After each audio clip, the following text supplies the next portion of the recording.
Samsung Galaxy Z Fold8. Is it the best shape for a foldable yet?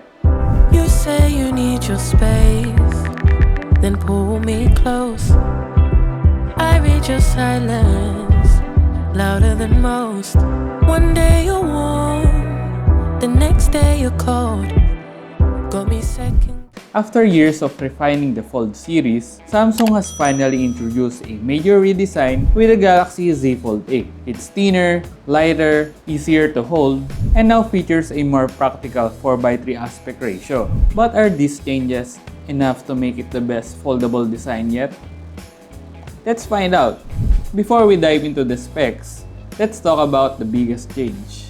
The Galaxy Z Fold8 features a redesigned body that completely changes how it feels in everyday use. From its slimmer profile to its new proportions, Samsung has made the Fold more comfortable, more practical, and more pocketable than ever before. The cover display is now shorter, featuring a 5.5-inch screen with a 10:16 aspect ratio. This makes it much easier to type, browse, and use with one hand, while the 4:3 inner display delivers a more tablet-like experience when unfolded.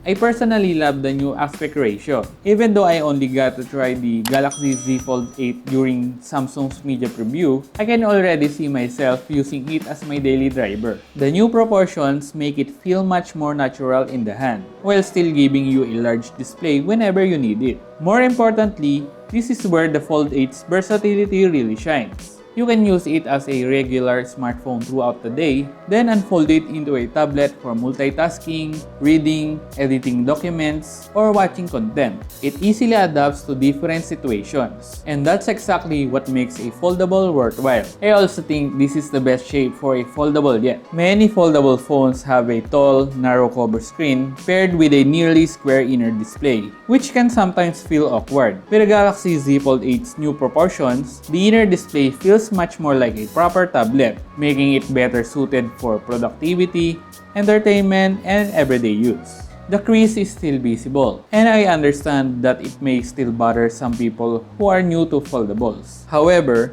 Samsung has improved it compared to previous generations, making it less noticeable during normal use. As for the displays themselves, I was genuinely impressed. Both AMOLED panels look vibrant with excellent contrast, where the max brightness makes them easy to see even outdoors. Whether you're watching videos, browsing the web, or getting work done, the viewing experience feels every bit as premium as you'd expect. Design is only part of the experience. A premium foldable also needs flagship performance to match its premium form factor. The Galaxy Z Fold8 is powered by the 3nm Snapdragon 8 Elite Gen 5, paired with up to 16GB of RAM and up to 1TB of storage. While I didn't have enough time during the media preview to fully benchmark its performance, the hardware should have no trouble handling multitasking, gaming, content creation, and Galaxy AI features with ease. Moving on to the cameras, the Galaxy Z Fold8 features a 50MP main camera and a 50MP ultra-wide camera on the rear, along with 10MP cameras on both the cover display and the inner display. Samsung has simplified the camera system by removing the telephoto camera. While some users may miss the added zoom capability, it's clear that Samsung prioritized a thinner and lighter design while keeping the Fold8 focused on productivity and versatility. Powering the device is a 4800 mAh battery. It can be considered small for a flagship phone, especially now that many smartphones offer much larger battery. That's clearly one of the trade-offs Samsung made to achieve this thinner and lighter design.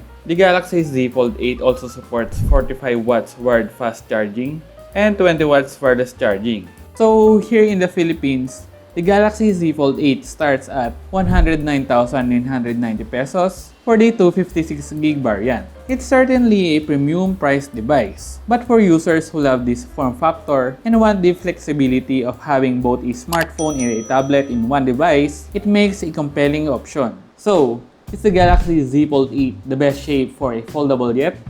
Based on my first impressions, I'd say Samsung is closer than ever. The redesigned body, lighter weight, improved proportions, and 4:3 aspect ratio make the Z Fold8 feel more practical and more versatile than previous generations. While I still need more time with the device before giving my final verdict, My initial experience has been very positive.